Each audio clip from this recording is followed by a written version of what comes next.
안녕하십니까. 지난 시간에는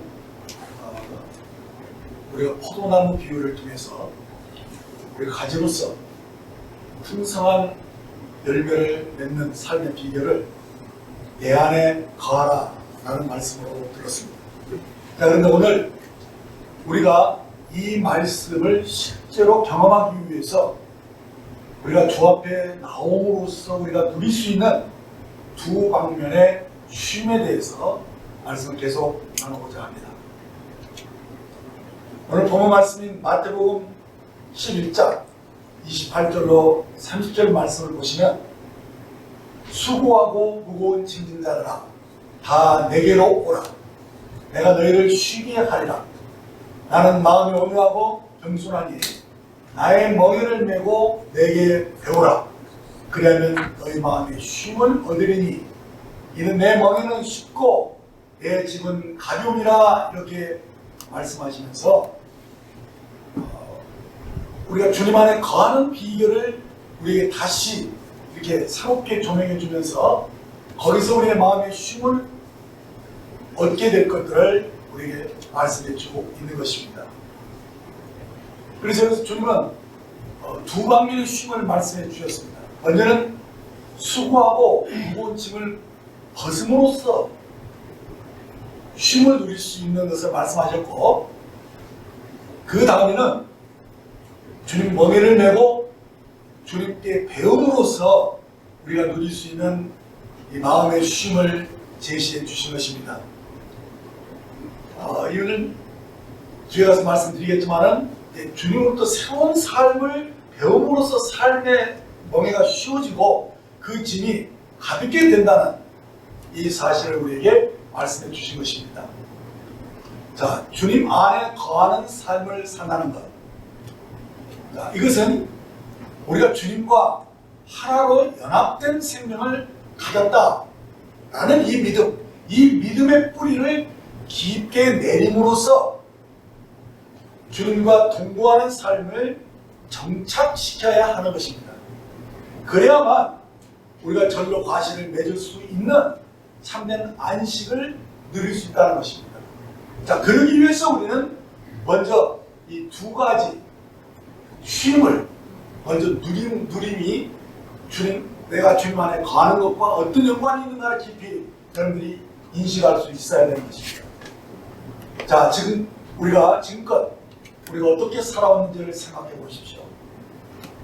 우리는 전적으로 나를 의지해서 내가 최선을 다해서 성실하게 살 수 있다면 이것이 성공된 삶이 아니겠는가 라고 생각을 하면서 나름 열심히 살아왔다고 생각이 됩니다.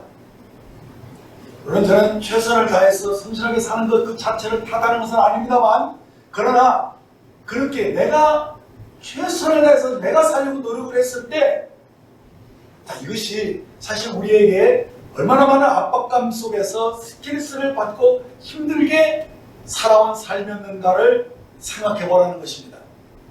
과연 이러한 삶의 방식이 정말 과연 성공적이고 성공된 그런 삶을 사는 사람이 얼마나 있겠습니까?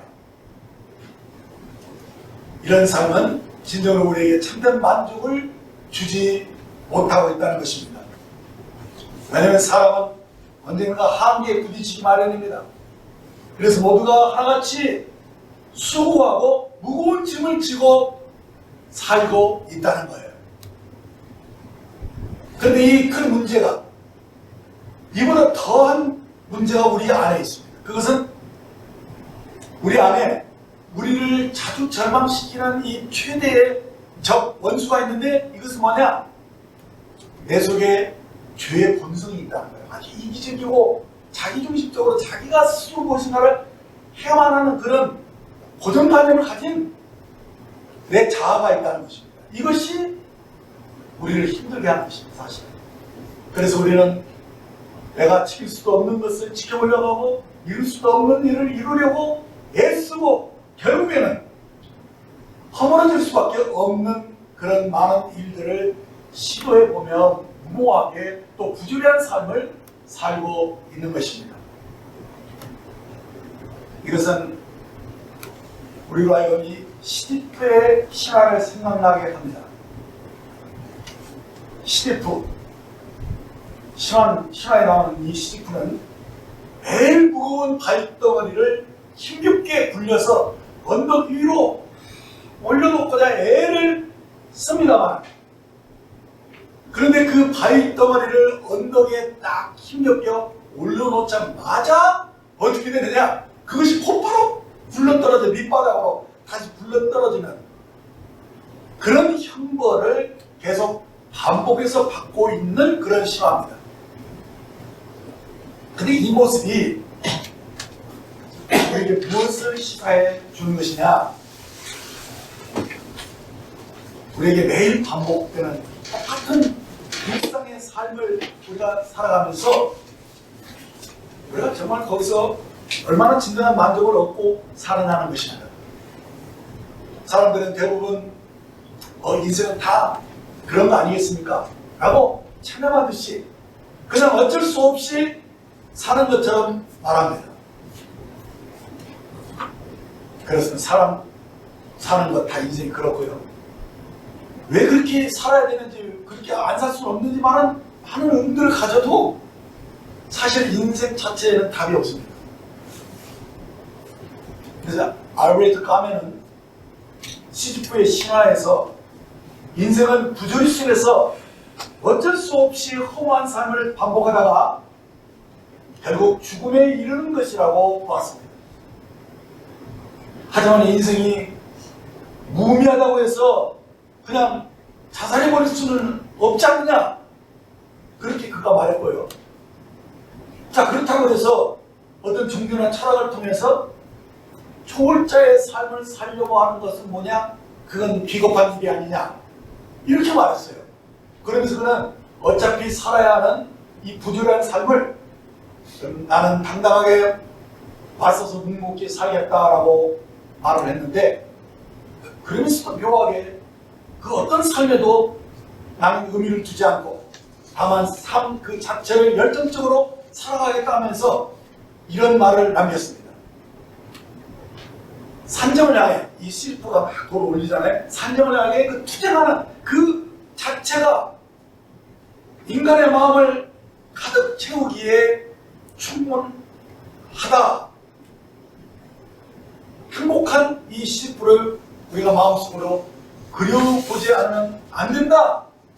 이렇게 다소 알쏭달쏭한 그런 말로 이 실존주의의 철학을 애창했었지만, 저는 그 철학으로 진정한 자유와 쉼을 얻었다고 말하는 사람을 만나보지 못했습니다.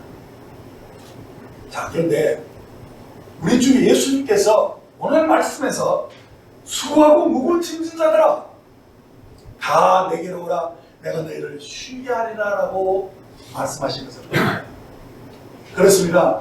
주님께서 우리에게 진정한 자유와 쉼을 준다라고 말씀합니다. 아멘. 저는 이 말씀이 우리 마음에 진정한 만족한 그 삶을 준다라고 확신하고 있습니다. 실제로 제가 이것을 경험했고 지금도 이 안식을 누리고 있는 한 증인으로서 오늘 이 말씀을 전하는 것입니다. 우리 주님은 여기서 우리가 마음의 쉼을 얻으려면 어떻게 하라고 하셨습니까? 두 가지를 말씀하셨습니다. 주님이 일단 내게로 와서 수고와 무거운 짐을 벗고 그리고 쉬라, 이렇게 말씀을 하셨고요. 그리고 난 다음에 주님은 나의 멍에를 메고 내게 배우라, 그러면 너희 마음이 쉼을 얻으리라, 이렇게 말씀을 하셨습니다. 그러니까 이 말은 먼저 수고와 무거운 짐을 일단 벗고 난 후에야 거기서 쉼을 누리고, 그리고 이제부터 새로운 인생을 주님과 함께 사는 것을 배우게 되면 그때부터 우리 인생의 멍에가 쉬워지고 그 짐이 가벼워진다라고 말씀합니다. 그러니까 예수님을 믿는다고 해서 뭐 인생의 모든 짐을 다 벗어버리는 게 아니에요. 어차피 지고 가야 되는 거예요. 그렇죠?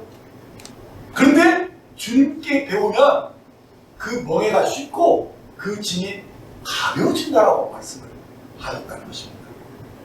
자, 그렇다면 우리가 먼저 벗어야 하는 이 수고하고 무거운 짐이 무엇을 의미하는 것일까요? 이것은 하나님을 떠나서 자기 마음대로 사는 죄인들이 겪고 있는 마음의 수고와 그 짐을 말씀하는 것입니다. 왜 사람들이 수고하고 무거운 짐을 지고 사는지를 아십니까? 그것을 한마디로 말하자면 그 마음에 쉼이 없는 사람은 사실 그가 하나님께 멀리 떨어져 사는 그런 상태에 있다는 걸 아셔야 한다는 것입니다. 그래서 자신이 수고하고 무거운 짐을 진 채로 힘들게 살아간다는 것, 그것을 지금 아셔야 한다는 것입니다. 그러므로 마음이 쉼이 없는 사람은 일단 주님께로 나와야 합니다. 그럼 어떻게 주님께로 나올 수 있는 것일까요? 그것은 자신이 수고하고 무거운 짐을 지고 지금껏 너무 고단하고 힘든 삶을 살아왔다는 것, 그것을 인정하고 인식하고 주님께로 나올 수 있다는 것입니다. 오늘 말씀의 그 앞부분에 25절부터 27절을 먼저 보실 필요가 있습니다. 거기에 이렇게 적혀 있습니다. 천지의 주 되신 아버지여, 이것을 지혜롭고 슬기는 자들에게는 숨기시고 어린아이들에게는 나타내심을 감사하나이다. 옳소이다. 이렇게 된 것이 아버지의 뜻이나이다. 내 아버지께서 모든 것을 내게 주셨으니 아버지 외에는 아들을 아는 자가 없고 아들과 또 아들의 소원대로 계시를 받는 자 외에는 아버지를 아는 자가 없느니라. 이렇게 말씀을 하셨어요. 그리고 오늘 본문 말씀을 수고하고 진 자가 내게 와, 이렇게 말씀을 하셨습니다. 근데 왜 앞부분에서 이 말씀을 하셨느냐면요, 우리가 영생이라는 곧 유일하신 참 하나님과 그의 보낸자 예수 그리스도를 아는 것이라고 말씀하고 있고요, 또 진리를 알지니 진리가 너희를 자유케 하리라 라고 하신 말씀 등을 보면 우리에게 정말 중요한 것이 있는데, 그것은 뭐냐? 진리를 아는 거예요. 그러면 이 진리는 누구에게나 그러면 다 알려줄 수 아는 것이냐? 그렇지 않고요, 이 진리를 아는 것이 허락된 사람들에게,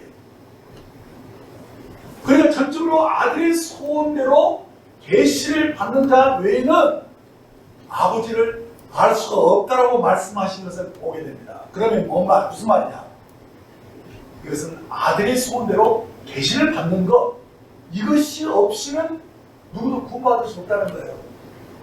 그래서 이 계시라는 말은요, 이 문자의 뜻을 보면 10개자 보이기 십자예요. 열어서 보여준다는 거예요. 그러니까 하나님이 우리의 눈을, 마음의 눈을 열어서 보여주셔야만 우리가 비로소 진리를 본다, 깨닫는다는 거예요. 그리고 진리를 깨달아야지만이 이 진리가 비로소 나를 자유케 하는 거예요. 그러므로 이 구원이라는 것은 다른 것이 아니에요.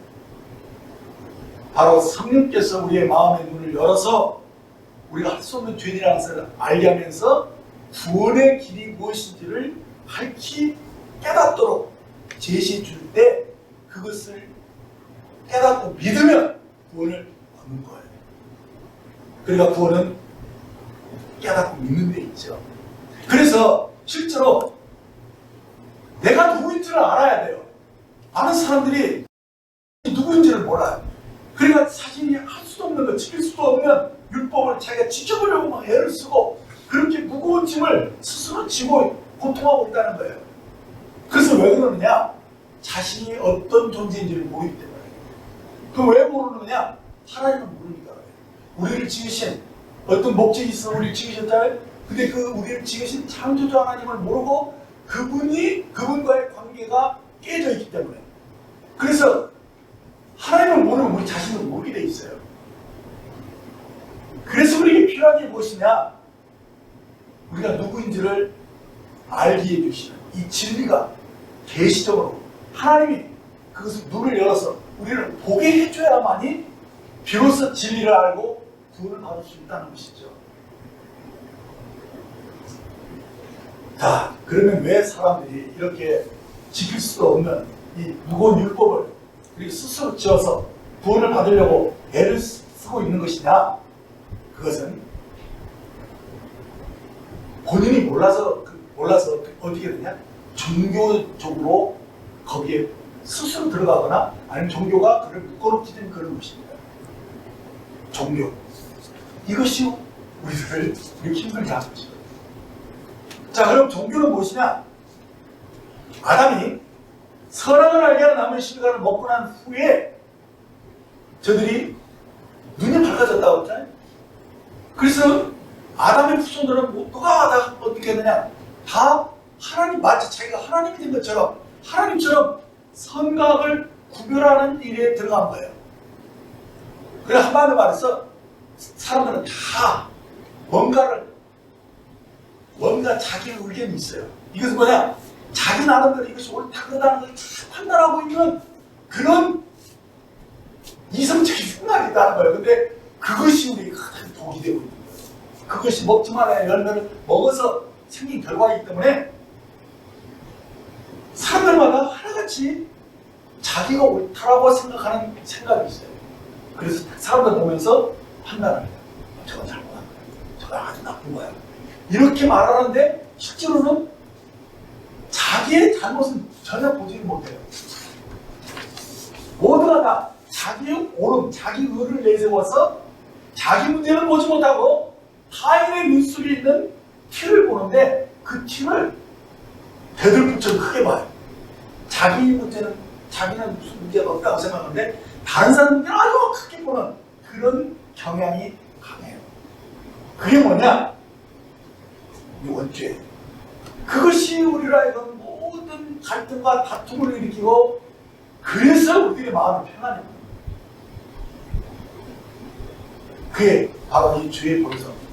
이 원죄가 우리를 원복하는 우리의 눈을 멀게 하면서 하나님을 떠나서 자기 마음대로 살고자 하면 하는 이 죄가 여러 가지 많은 문제들을 일으키고 우리를 고통스럽게 하고 있다는 거예요. 그래서 이 사실을 정확하게 알지 않고는 구원받을 수가 없어요. 그래서 주님은 마가복음 7장 21절에서 23절 이렇게 말씀하셨어요.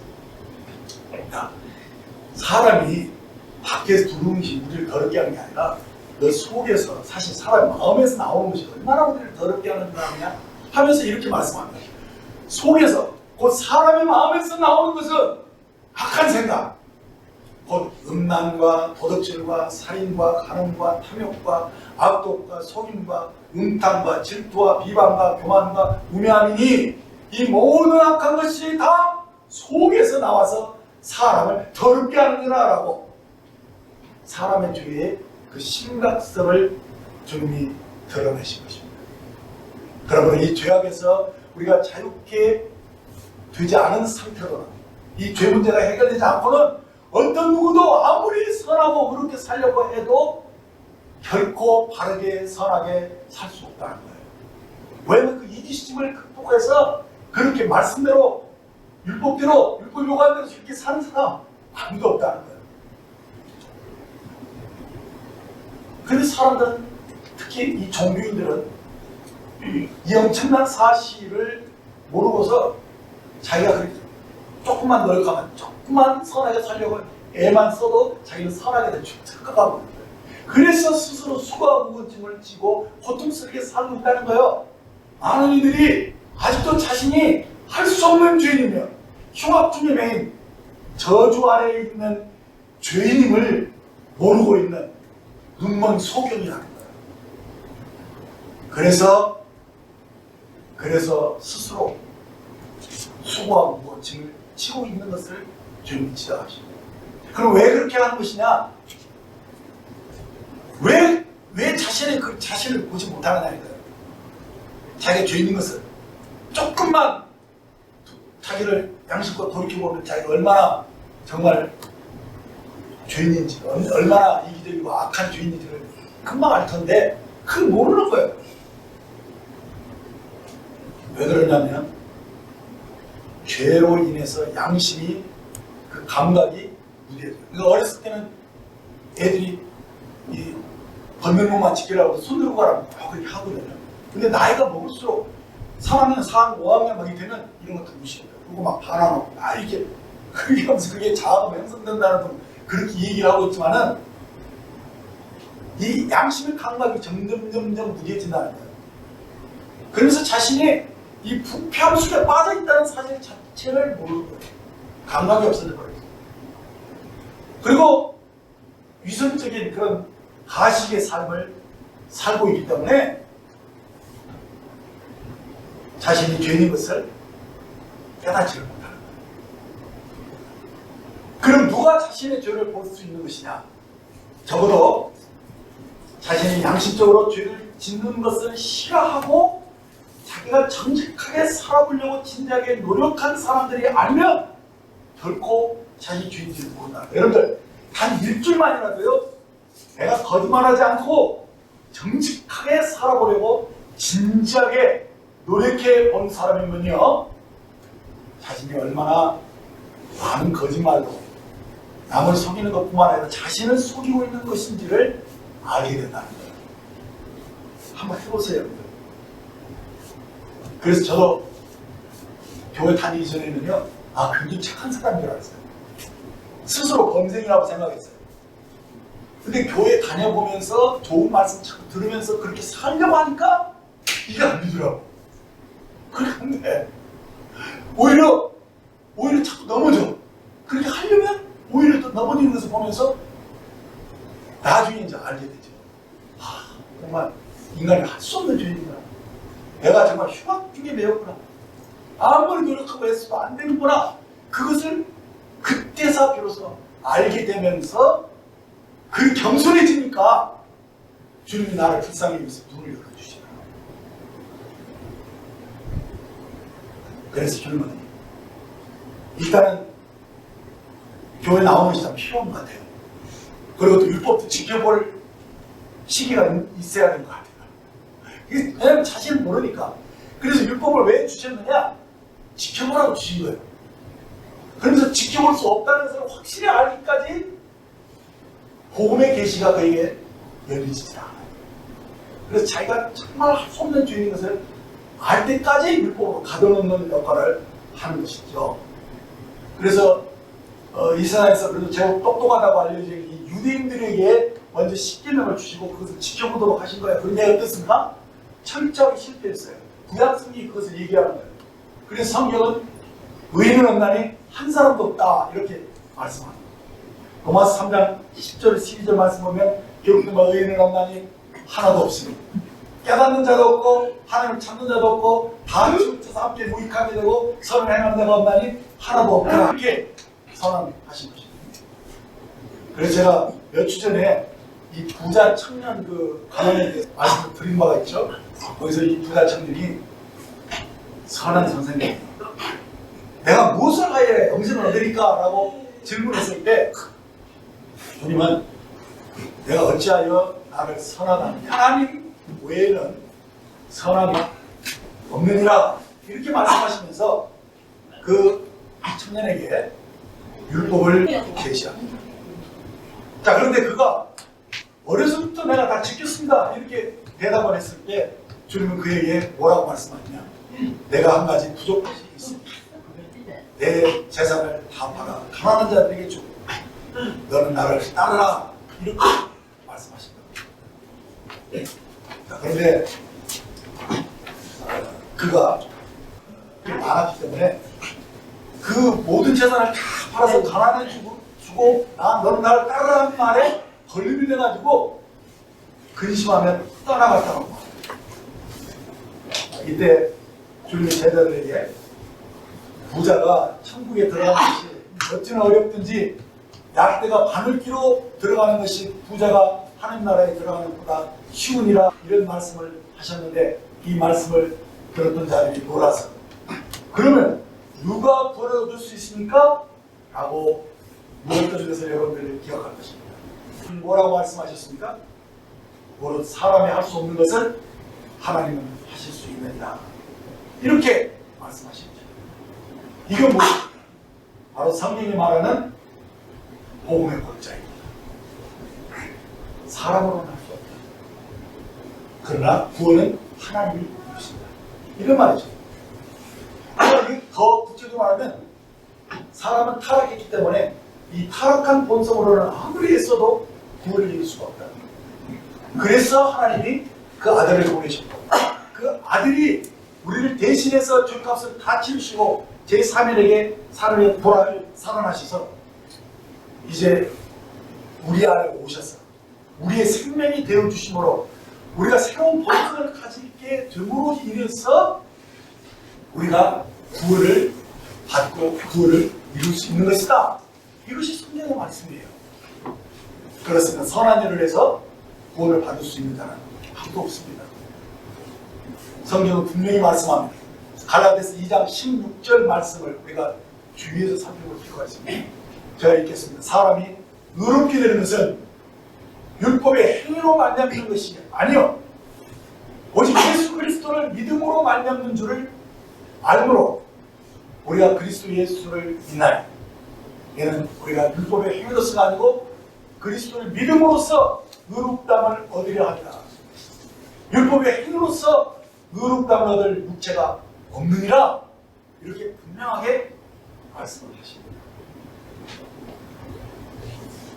저도 이 말씀으로 사실 구원을 받았어요. 율법의 행위로 의롭다함을 얻을 육체가 아무도 없다. 이 말이 내 눈에 딱 들어오면서 그렇게 애쓰고 몸부림해도 안 됐던 것이 왜 그렇게 된지 알겠더라고. 내가 아무리 선한 행위를 가지고 구원을 받으려 해도 이 율법의 행위로는 의롭게 된 육체가 없다라고 하신 말씀이 막 마음에 와 들어온 거예요. 그래, 맞아. 근데 왜 사람들이 이렇게 할 수 없는 일을 이렇게 하려고 애를 쓰고 그렇게 수고하고 무거운 짐을 지고 사는 것이냐? 그것은요, 누군가 복음을 정확하게 말해주지 않아서 몰라서 그런 거라더라고요. 몰라서 그런 거예요. 저도 고3 때까지 교회에 나가본 일이 없죠. 또 교회에 나가서 3년이 넘도록 그렇게 열심히 막 하는 뜻대로 살아보려고 애썼어도 누가 구체적으로 그렇게는 안 됩니다. 우리는 은혜로 구원받는 것이고 믿음으로 구원을 얻는 것이다 라고 정확하게 짚어주지는 않았어요. 물론 교회에서 목사님이 강단에서 십자가의 진리를 전해주신 건 분명한 것 같아요. 그리고 믿음으로 구원한다는 말을 많이 하셨어요. 그런데도 문제는 제가 그 말을 알아듣지 못했어요. 많은 분들이 복음을 듣고도 진리를 깨닫지 못하는 이유가 뭐냐면 그 선입견이라는 게 있거든요. 자기가 본래부터 알고 있는 그 선지식이 그 말씀을 지가 해석해가지고 들어버려요. 그래가지고 뭐냐, 우리가 믿음으로 구원 얻는다 이런 말을 들어도 그 믿는다는 믿음이라는 말을 내가 착하게 살기로 결심하는 것이 믿음인 줄 알아요. 그래서 교회 열심히 다니는 것이 믿음인 줄 알고요. 그렇죠? 예배에 참석하는 것이 하나님을 섬기는 것인 줄 알고 자기 나름대로 막 해석을 해버리는 거예요. 그래서 교회에서도 가장 많이 말하는 것이 은혜를 얘기 많이 하거든요. 아, 은혜 받았다, 은혜 받았다는데 그 의미가 다 틀려요. 성경이 말하는 게 아니에요. 믿음이 성경이 말하는 믿음이 아니고 다 자기들 식으로 알아듣는 믿음이 있기 때문에 이 말씀이 혼란스럽게 섞여 있어요.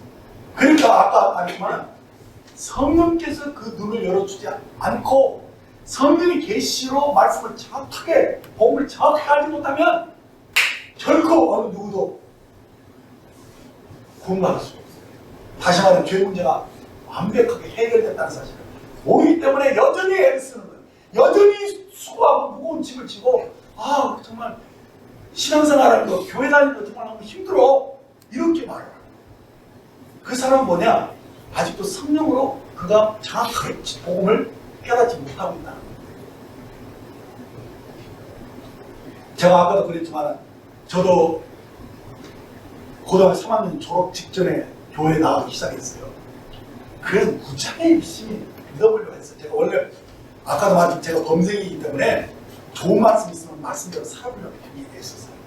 근데 더 열심을 내고 맨 처음에는 어색해가지고 저 뒤에 가지 앉았는데 나중에 점점 앞에 앉았어요. 그만큼 열심히 했어요. 그래서 목사의 말씀 듣고 막 그대로 해보려고 무척 있었는데 웬걸 안 되더라고요. 정말 제가 마음 좀 편해 보이려고 교회 나왔는데 교회 다닐수록 더 무거워 마음이 더 힘들어지는 거예요. 근데 왜 그런지를 몰랐어요. 왜 그런지를. 그 내 속에 할 수 없는 이 죄, 원죄가 해결이 안 되고 그 마음속에 막 청년이 정욕이 막 일어나는데 미치겠더라고요.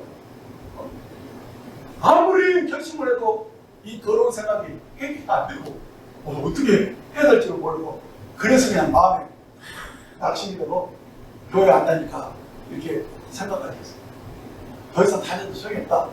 그렇게 했을 때 그 마음이 낮아졌어요.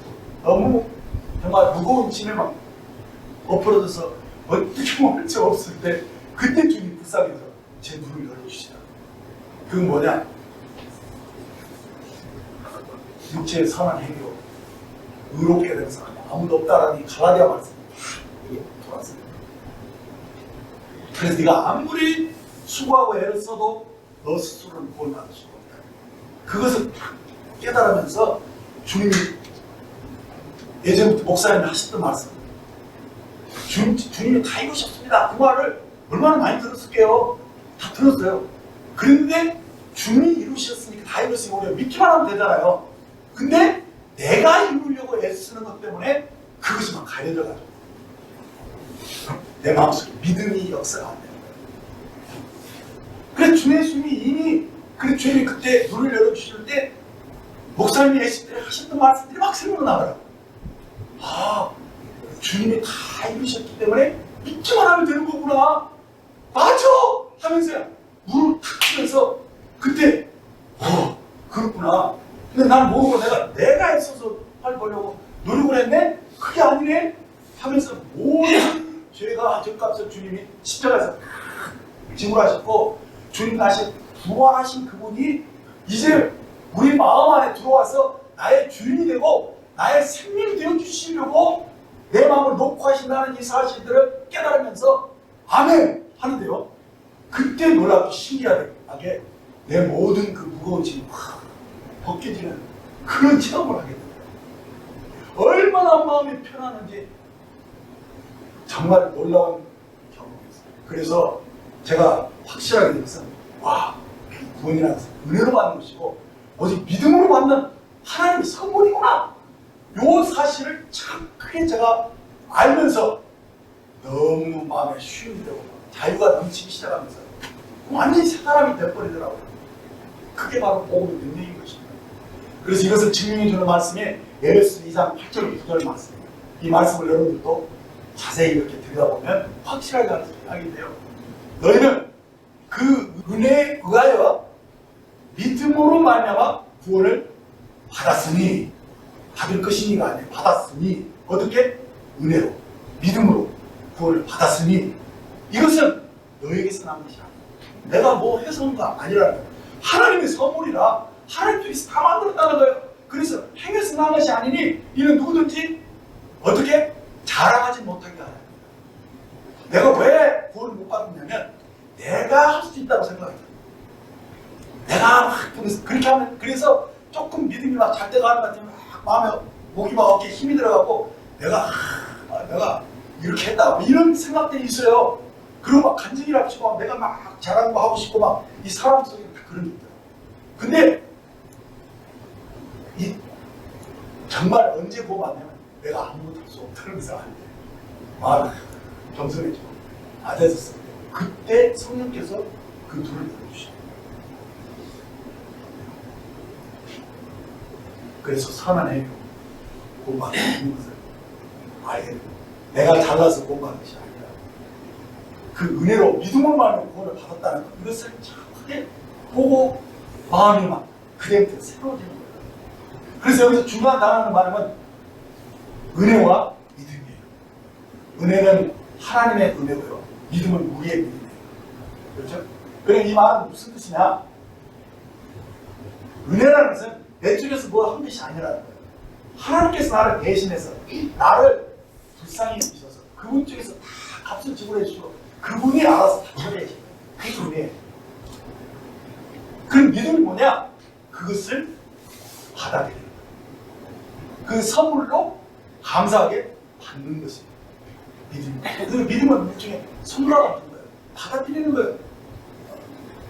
그리고 뭐냐? 주님이 이미 이 모든 것을 다 담당하시고 주님이 다 해결하셨다. 그 사실을 있는 그대로 믿는 거예요. 그것이 다 그냥 하루아침에 된 게 아니라 구약에서부터 선지자를 통해서 이 말씀하신 것이 그 아들 예수를 통해서 다 이루어진 그것을 믿는 것이니까 이건 성경 전체를 통틀어서 믿는 것이죠. 이사야서 53장 뒤를 보면 우리는 다 양 같아서 그런 행하여 각기 제 길로 갔다면 이게 우리들의 예전 모습이죠. 여호와께서는 이 하나님 우리 모두의 죄악을 그에게 담당시키셨다. 이게 하나님의 은혜예요. 그래서 이 우리가 받아야 될 이 죄의 형벌을 하나님 그 아들로 다 감당하게 하신 거예요. 그 하나님의 공의를 아들이 다 받으신 거예요. 그 고난을 받으시고 고통을 받으시면서 그 공의로운 하나님의 진노의 날을 그분이 홀로 다 감당하시면서 우리는 이 율법의 저주에서 우리를 벗겨주신 거예요.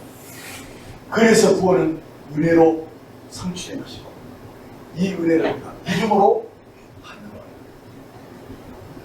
자, 이것을 알았을 때 비로소 내 마음이 쉼이 오더라고요. 아, 그렇구나 하면서 마음이 막 이 무거운 짐이 벗겨지고 더 이상 이제는 애쓸 필요가 없다고 생각하니까 그렇게 쉼이 오는 거예요. 그러면서 자유가 오신대요. 비로소. 그런데 이상하게 하나님에서는 살고 싶은 마음 더 생기는 거예요. 예전에 그런 마음이 아니에요.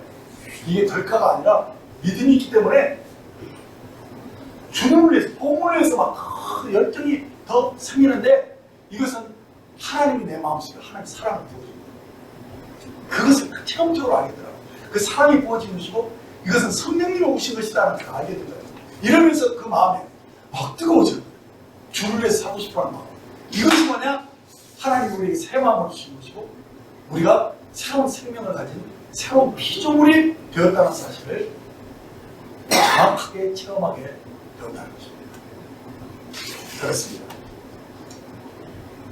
바로 이 복음을 정확하게 듣는 것이 그렇게 필요해요. 그 깨닫는 것, 성령님이 눈을 열어서 확실하게 자기가 죄인 것을 알고 자기가 하셨는 것을 하나님이 그 아들을 통해서 다 이루신 이 사실들을 정확하게 알고 믿을 때 그 마음의 짐이 그냥 팍 벗겨져 버려요. 그러면서 이제 새로운 마음으로 이제는 주님의 제자가 되겠다. 내가 주님을 배우고 주님으로 만나고 살겠다라는 그런 마음이 되면서 주님을 따라가니까 어떻게 되느냐? 그 멍에가 엄청 쉬워지는 거예요. 그전에 지금이랑 똑같이 그렇게 살아야 되는 마찬가지 맞는 건데 멍에가 쉬워지면서 짐이 그렇게 가벼워질 수가 없는 거예요. 왜? 함께지니까 주님이 함께지니까. 그래서 여기서 우리 마음에 쉼을 얻는 것이 무엇이냐? 그것은 하나님의 은혜로 모든 것을 용서합니다. 그러면서 하나님과 화목하게 된 사실들을 깨닫고 기뻐하는 것입니다. 그러니까 중요한 것은 복음을 귀담아서 듣는 것이 필요해요. 그러니까 일반적으로 사람들이 종교적이기 때문에 교회 나오면 뭔가 좀 착한 일을 하고 봉사도 하고 이것부터 먼저 하려고 자꾸 하거든요. 그런데 복음을 먼저 들어야 돼요. 그래서 확실히 성령의 도움으로 눈이 열려야지만이 종교의 굴레에서 벗어날 수가 있어요. 그리고 무거운 짐을 지지 않고 이제 정말 쉼 속에서 주님을 배우는 그것이 시작돼요. 그래서 주님은 그랬어요. 육은 무익한 것이다. 살리시는 것은 영이다. 이렇게 말씀하셨는데 이 말은 뭐냐? 육신으로는 아무리 노력해도 안 된다. 육은 무익하다. 살리는 것.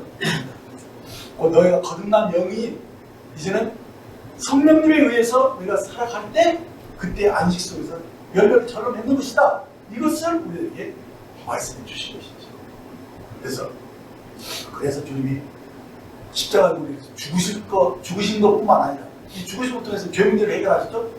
다시 죽은 자 가운데 살아나셔서 이제 새로운 삶을 살 수 있는 생명을 주신 거예요. 부활 생명이죠. 새 생명이죠. 그래서 그 생명으로 살아가는 것을 성경에서 뭐라 하냐? 영원히 쫓아 산다. 영으로 사는 것을 얘기하는 거예요. 그것이 바로 주님과 연합해서 주님과 멍에를 함께 메고 연합해서 함께 그 짐을 지는 그 계명을 그냥 주님과 더불어 성령님의 은혜로 그 계명을 지키고 사는 거예요. 그것이 너무너무 쉽게 되고 그 짐이 가볍게 되는 것을 알게 될 때 그것이 뭐냐? 바로 주님 안에 거하는 삶을 누리는 것이다. 그래서 이 주님 안에 거한다. 가지가 포도나무에 붙어있는 것처럼 주님께 붙어있는 것이 신앙생활에서 가장 중요한 베이직이 되고 그것이 시작이고 처음이고 마지막이다. 그 안에서 우리가 모든 과정들이 이루어지는 것이죠. 그래서 주님이 구원을 위해서 두 가지 일을 하셨다는 거, 이 정확하게 알아야 돼요. 뭐냐? 우리의 모든 죄 문제를 십자가에서 해결하신다. 또 다음에 뭐냐? 주님 부활을 통해서 그 생명을 주님 부활하셔서 생명 주는 영으로 우리 안에 오셔서 내 안에 지분이 그분이 살아계신다. 그분이 나의 주님이고 나의 신랑이고 나의 생명이라는 것. 이것이 중요한 신앙의 핵심 포인트라는 거예요. 그래서 기독교는 십자가와 부활이잖아요. 그렇죠? 이 두 가지가 복음의 핵심이 되어 있는 것을 여러분들이 명확하게 알고 이 범주 안에서 주 안에서 살게 되는 거예요. 주 안에 거하고 주님이 내 안에 계시는 거. 이거 확실히 합니다. 그것이 뭐냐? 바로 가지가 포도나무에 붙어있는 것이고 또 우리가 주님이 우리의 신랑이시고 우리가 그의 신부라는 거죠. 그게 바로 교회라는 거. 이런 것들이 다 올라져서 다 진리로 딱 오게 되는 거예요. 네. 그것이 중요한 것이죠. 그래서 주님이 두 번째 이게 멍에를 매기 전에 주님이 자신을 먼저 소개해요. 나는 마음이 온유하고 겸손하니 내 멍에를 메고 보라. 우리가 예전부터 종교에 너무 질린 사람들은요, 믿는 것도 잘 안 하려고 할 만큼 힘들거든요. 그런데 이제 틀리다는 거예요. 주님은 어떤 분이냐? 온유하고 겸손한 분이다. 그래서 이것은 뭐냐? 강제성이 없다는 거예요. 주님은.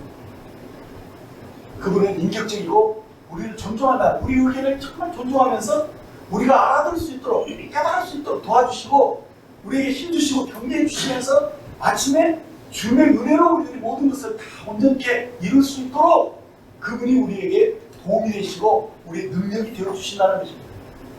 그래서 주님과 함께 멍에매는 걸 두려워하지 말라는 거예요. 나는 마음이 온유하고 겸손하니 내 멍에를 메고 펴보라. 그러면 멍에가 쉬워지고 내 짐이 가볍게 된다. 이렇게 주님이 새롭게 초대하십니다. 그래서 성경에서 여러분들이요, 주님이 누구인가를 대해서 계속 계시해 주는 거예요. 그게 중요해요. 성경을 왜 보느냐? 주님이 어떤 분인가를 점점 여러분들이 더 깊게 보시고 체험하셔야 돼요. 주님은 간략하게 말한다면 주님은 사실 하나님의 독생자예요. 독생자, 하나님의 품에, 하나님의 마음에 영원전부터 하나님과 함께 계셨던 그분은 말씀이에요. 그렇죠? 근데 이 말씀이 우리를 구원하기 위해서 우리가 똑같은 육신을 입고 있다는 것입니다. 그렇죠? 그래서 그 예수님은 누구냐? 하나님의 말씀이 하나님 마음에 품에 있는 독생자가 우리가 똑같은 육신을 입고 있다는 오신 분이에요. 그것을 혼자 주장하면 누가 안 믿으니까 미리부터 이사야 선지자를 통해서 미리 다 말씀해 오셨어요. 그렇죠?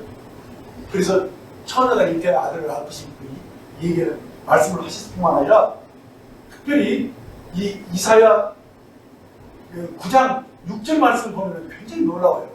이는 한 아기가 우리에게 낳았고 한 아들을 우리에게 주신 바 되었는데 그의 어깨에는 정사를 메고 그의 이름은 기노자라 모사라 전능하신 하나님이라 영존하신 아버지라 평강의 왕이라 할 것입니다 라는 이 예언의 말씀을 미리 다 해놓으시고 그러고 나서 임마누엘로 천의 몸의 상태에서 아들을 낳고 이 땅에 오신 거예요. 그러니까 그분은 본래 하나님의 독생자로서 하나님의 그 영광을 드러내기 위해서 그분이 품에서 말씀으로 온 세상을 지으셨어요.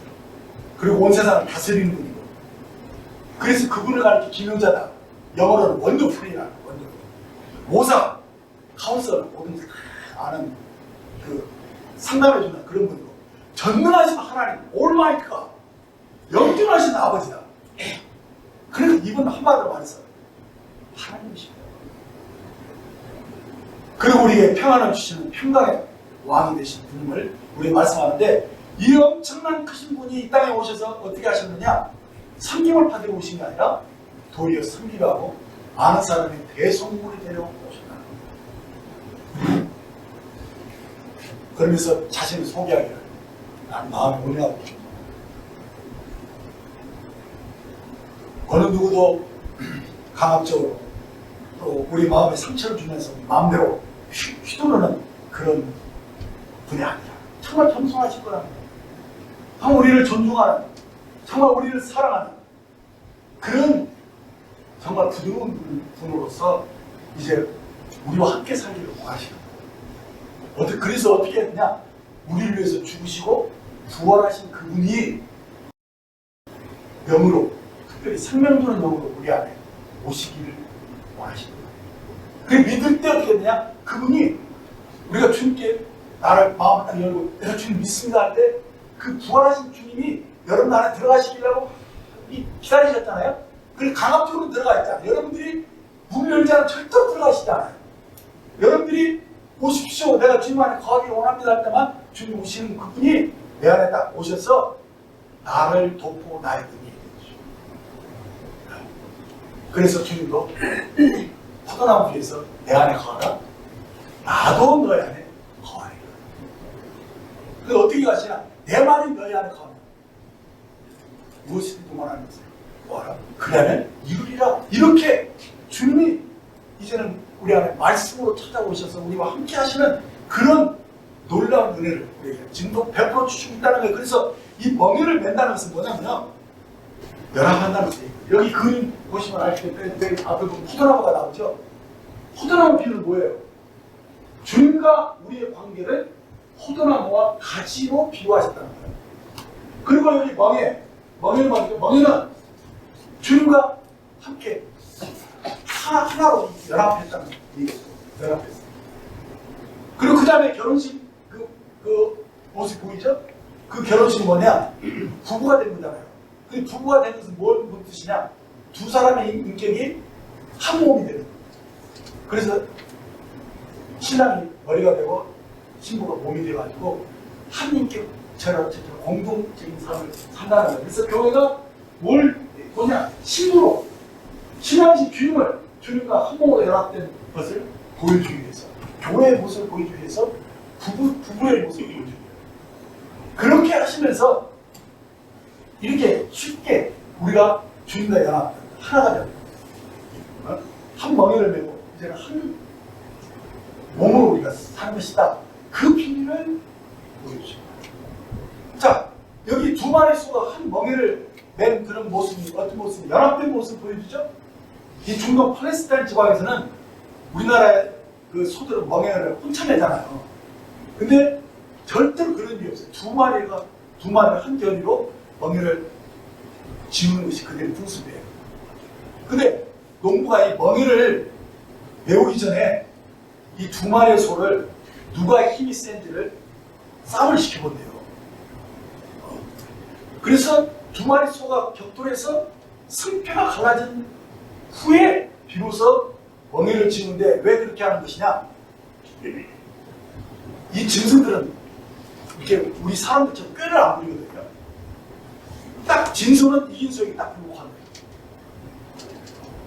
그래서 농부가 이긴 소를 리더로 딱 세워서 농부가 항상 이긴 소 곁에 딱 있어요.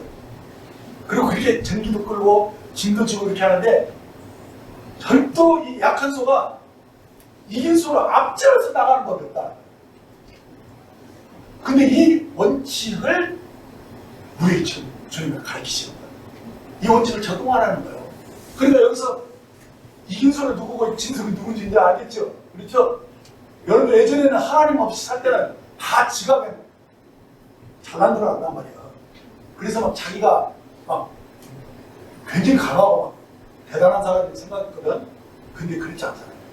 인생을 살아보니까 낙심도 되고 막 넘어지고 그게 아니라는 걸 알고 겸손해진 거야. 그때 주님이 나타나시는 거야. 이긴소. 그래서 내 몸을 내라.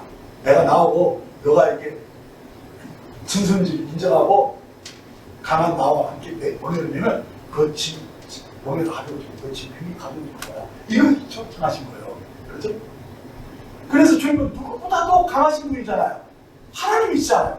그분이 온유하고 겸손한 분으로서 우리에게 오셔서 자신을 영접하라고 말합니다. 그리고 함께 동거하자. 함께 살자.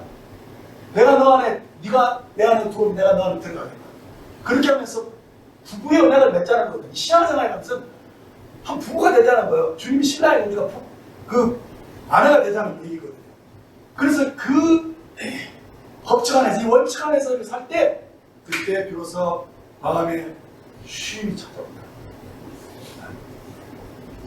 여러분, 보십시오. 얼마든지 여러분들이 상상해 볼 수가 있는데, 만약 약한 소가 건방지게 먼저 출발을 하게 되면 그 멍에가 어떻게 될까요? 약한 소가 강한 소를 움직일 수 있어요? 못하죠.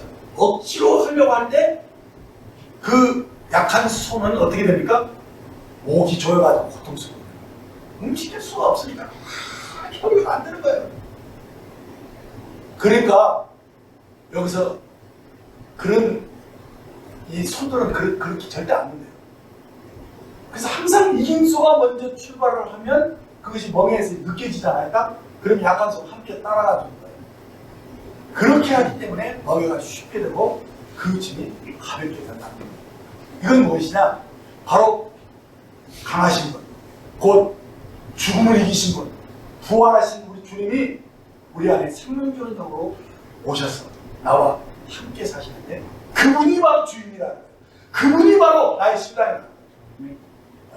그래서 그분하고 내가 연합되어 있는 것을 알고 그분을 의지하면, 그분이 앞서가시는 내가 뒤따라가려고 하면 그러면 인생이 쉬워진다는 거예요. 그 짐이 가볍게 된다는 거예요. 이 비밀을 여러분들이 깨닫게 될 때 죄사함을 받고 구원받았을 때 감격과 그 다음에 이 삶 속에서 순간순간이 안식을 누리면서 사는 것, 이 두 가지 쉼을 누릴 때 비로소 우리 신앙이 완성되기 시작합니다. 그래서 결국 구원받은 사람들이 이제는 십자가에서 뭐하냐면 성령을 쫓아 살아가는 거예요. 정말 주님이 나의 주인이시고 나의 신랑이시라는 것을 그때그때 인정하면서 그분께 우리의 아픔과 우리의 그 힘든 그 소원을 말했고 주님 앞에서 엎드려 있으면 그분이 내 안에서 말씀하시고 말씀으로 우리가 살아가는 근데 힘을 준다는 거예요. 그래서 우리가 어떻게 성령을 쫓아 사는 삶을 완성할 수 있느냐 하면요, 이 원칙은 이 멍에를 매는 것과 똑같다는 얘기예요. 그래서 빌립보서 2장 13절에 말씀 보면 너희 안에서 행하시는 이는 하나님이시니 자기 기쁘신 뜻을 위하여 너희로 소원을 두고 행하게 하시나니 이렇게 말씀하셨어요. 그러니까 하나님이 먼저 우리 마음 안에 어떤 일을 이렇게 소원을 주셔요. 너 이런 거 해보면 어떨까? 야, 이거 내가 한번 도와줄 텐데. 너 해볼래? 이렇게 하면서 우리 마음에 그것에 대한 믿음을 격려해 주시는 거예요. 근데 어떻게 그런 믿음이 생기느냐면 내가 먼저 주님 안에 거하면, 그러고 나면 주님이 말씀을 만나주시죠. 그렇죠? 그래서 요한복음 15장 7절 말씀을 했더니 내 안에 거하라. 내 말에 너희가 거하면 그러면 무엇이든 원하는 대로 구하라 이루리라. 이렇게 말씀하시는 거예요.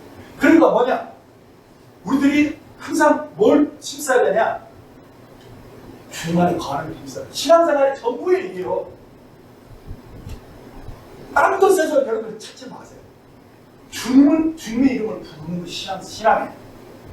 주님 안에 머물러 있는 것이 신앙생활이에요. 그래서 여러분들이 힘들 때 주님께 오는 거예요. 그래서 거기다 짐 내려놓고 주님의 말씀을 듣는 거예요. 무릎 앞에서. 그래서 주님 하면서 여러분의 마음을 토설하면 그때 주님의 말씀을 받게 합니다.